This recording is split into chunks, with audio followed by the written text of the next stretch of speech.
రాష్ట్రంలో ఉండే ప్రజలు ఎప్పుడెప్పుడా అని ఎదురు చూస్తున్న రాష్ట్రంలో ఉండే ప్రతి మహిళకు మన రాష్ట్ర ప్రభుత్వం ఒక శుభవార్త అయితే చెప్పడం జరిగింది. మన రాష్ట్ర ప్రభుత్వం అమ్మఒడి పథకానికి తల్లికి వందనం అనే పేరుతో ప్రారంభించడం జరిగింది. సో దీనికి సంబంధించి ఎప్పటి నుండి ప్రారంభిస్తారు, ఏ తేదీన ఈ నోటిఫికేషన్ అనేది ఇస్తారు, మరియు అర్హులు ఎవరు, అనర్హులు ఎవరు, ఈసారి గవర్నమెంట్ స్కూల్కి అనుమతి ఇస్తారా లేదా ప్రైవేట్ స్కూళ్ళకి వారికి కూడా ఇస్తారా అనే ఇలాంటి అంశాలకు ఎట్టకేలకు మన రాష్ట్ర ప్రభుత్వం ఒక క్లారిటీ అయితే ఇవ్వడం జరిగింది. సో ఈ తల్లికి వందనానికి సంబంధించి చదువుకునే పిల్లల వారికి హాజరు శాతం ఎంత ఉండాలి అనే అంశాల గురించి ఈ వీడియోలో అయితే మనం పూర్తిగా తెలుసుకుందాం. అప్పుడే మీకు ఈ పథకం మీద ఒక క్లారిటీ అనేది వస్తుంది. మీకు ఏమైనా డౌట్స్ ఉంటే వీడియో చివరిలో కామెంట్ ద్వారా తెలియజేయండి. నేను ప్రతి ఒక్కరికి సమాధానం అయితే ఇస్తాను. మన వీడియో నచ్చినట్లయితే ఒక చిన్న లైక్ అయితే ఇవ్వండి. దానితో పాటు సబ్స్క్రైబ్ అయితే చేసుకోండి. ఇక విషయానికి వస్తే, మన రాష్ట్రంలో ఉండే 1వ తరగతి నుండి 12వ తరగతి వరకు చదివే పిల్లవానికి గత ప్రభుత్వం వారి తల్లి ఖాతాలో 15,000 రూపాయలు చొప్పున జమ చేయడం జరిగింది. కానీ లాస్ట్ 2 విడతల్లో ఒకసారి 14,000 రూపాయలను, మరో విడతలో 13,000 రూపాయలను ఇవ్వడం అయితే జరిగింది. దానికి కారణం జగన్మోహన్ రెడ్డి గారు స్కూల్ యొక్క మేనేజ్మెంట్ కోసం, అంటే ఈ మెయింటెనెన్స్ కోసం తీసుకోవడం జరిగింది. ఇప్పుడు వచ్చిన 2024 అకాడమిక్ ఇయర్లో వచ్చిన కూటమి ప్రభుత్వం ఇచ్చిన హామీ అయితే ఇంకా నెరవేర్చడానికి ఇంకా కొద్ది సమయం పట్టొచ్చు అనే అనుమానాలు వస్తున్నాయి. గత ప్రభుత్వంలో జగన్మోహన్ రెడ్డి గారి ప్రభుత్వంలో స్కూల్ ఓపెన్ అయిన వెంటనే తల్లుల ఖాతాలో ఈ అమ్మఒడి అనే అమౌంట్ జమ చేయడం జరిగింది. కానీ ఈ కూటమి ప్రభుత్వం స్కూల్ ఓపెన్ అయిన 2 నెలలు కావస్తున్నా ఇంకా ఈ తల్లికి వందనం పథకం నోటిఫికేషన్ని వదలకపోవడంతో చాలామంది నిరుత్సాహంలో ఉన్నారు తల్లులు. కానీ ఎలక్షన్ల కారణంగా ఈ పథకం లేట్ అయినా ఇప్పుడు అయినా వెంటనే దీనిపై ఒక మంచి నిర్ణయం తీసుకుంటే చాలా మంచిది. ఎలక్షన్ సమయంలో మన సీఎం చంద్రబాబు నాయుడు గారు మీ కుటుంబంలో ఎంతమంది చదువుతున్నా అందరికీ తల్లికి వందనం కింద డబ్బులు జమ చేస్తామని వాగ్దానం అయితే చేయడం జరిగింది. కానీ దీనిపై సమయం ఎక్కువ. ఈ తల్లికి వందనం నోటిఫికేషన్ అనేది ఇంకా రాకపోవడంతో చాలామందికి ఈ పథకం అసలు ఉంటుందా ఉండదా అనే డౌట్ వస్తున్న సమయంలో నిన్న జరిగిన అసెంబ్లీ సమావేశంలో నారా లోకేష్ గారు దీనికి ఒక క్లారిటీ అయితే ఇవ్వడం జరిగింది. లోకేష్ గారి కుటుంబంలో ఎంతమంది చదువుకునేవారు ఉన్నా అందరికీ తల్లికి వందనం ఇస్తామని తేల్చి చెప్పారు.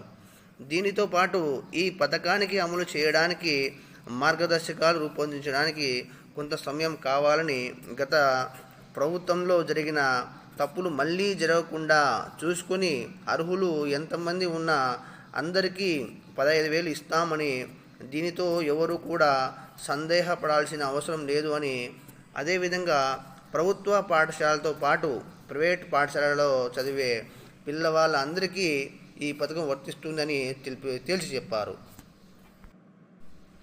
దీనితో పాటు చదువుకునే పిల్లవానికి ఖచ్చితంగా ఆధార్ కార్డ్ అనేది ఉండాలి. అదేవిధంగా తల్లికి కూడా ఆధార్ కార్డు ఉండాలి. మీరు ఖచ్చితంగా ఆంధ్రప్రదేశ్లో నివాసం ఉండాలి. అంటే తల్లి మరియు పిల్లలు ఖచ్చితంగా ఆంధ్రప్రదేశ్లోనే నివాసం అయితే ఉండాలి.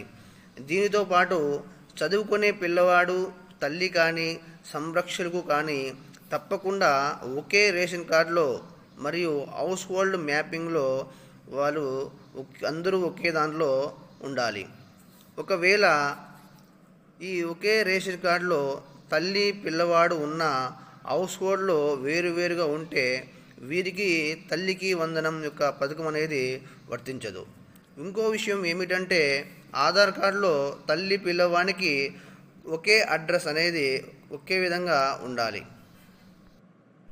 ఉదాహరణకి రేషన్ కార్డులో పిల్లవాడు వారి తల్లి లేదా సంరక్షకులు ఉన్నా కూడా ఒకవేళ పిల్లవాని యొక్క ఆధార్ కార్డులో అడ్రస్ అనేది ఒక జిల్లా, అంటే ఒక ఎగ్జాంపుల్కి అనంతపురం జిల్లాలో ఉన్నట్లు పిల్లవానికి అడ్రస్ ఉంటే ఆధార్ కార్డులో, ఈ తల్లి గారికి కడప జిల్లాలో నివాసం ఉన్నట్లు ఈ ఆధార్ కార్డులో అడ్రస్ ఉంటే, అలా అయితే వీళ్ళకి మాత్రం అమ్మఒడి అనేది వర్తించకపోవడం జరుగుతుంది. దానితో పాటు ఆంధ్రప్రదేశ్ వారే ఉండాలి, ఖచ్చితంగా వీరు ఆంధ్రప్రదేశ్లో ఉన్నట్టు ఉండాలి.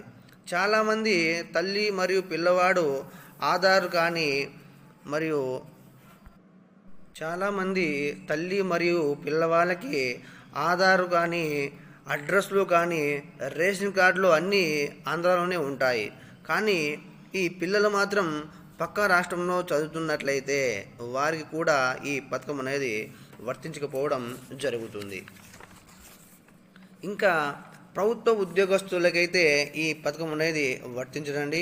అదేవిధంగా ప్రభుత్వ పెన్షన్ తీసుకునే వారు తప్పకుండా ఈ పథకం అనేది వర్తించకపోవడం జరుగుతుంది.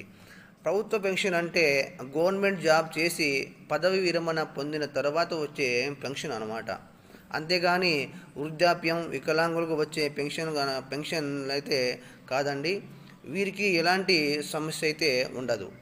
అదేవిధంగా అర్హులకు 4 చక్రాల వాహనం ఉండకూడదన్నమాట.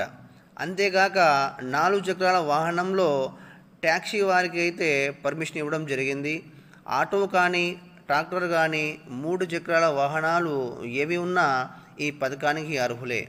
సో ఇంకా ఇన్కమ్ ట్యాక్స్ కట్టేవారు అనర్హులని చెప్పడం జరిగింది.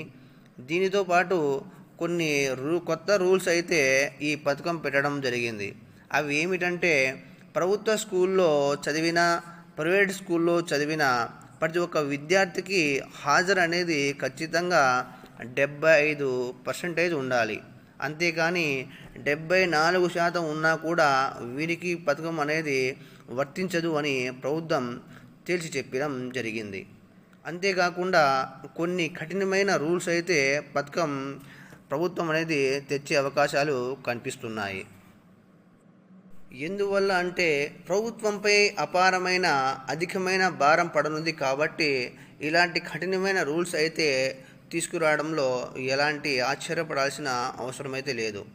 ఇలాంటి మరికొన్ని పథకాలకు సంబంధించిన కొత్త అప్డేట్స్ అనేది వచ్చిన వెంటనే మీకు తెలుసుకోవాలంటే మన ఛానల్ అయితే రోజు ఫాలో అవుతూ ఉండండి. నోటిఫికేషన్ అంటే ఈ పథకానికి సంబంధించిన, అంటే ప్రభుత్వానికి సంబంధించిన ఎలాంటి నోటిఫికేషన్ అనేది డేటు మరియు లాస్ట్ డేట్ అంటే సమాచారం కోసం మన ఛానల్ని సబ్స్క్రైబ్ అయితే చేసుకోండి. ఈ వీడియో మీకు నచ్చినట్లయితే ఒక చిన్న లైక్ అయితే ఇవ్వండి. ఈ సమాచారం మీ ఫ్రెండ్స్ కానీ ఫ్యామిలీస్ కానీ షేర్ చేయండి. థ్యాంక్ యూ ఫర్ వాచింగ్ అండి. నెక్స్ట్ వీడియోలో మళ్ళీ కలుద్దాం. అంతవరకు నమస్కారం.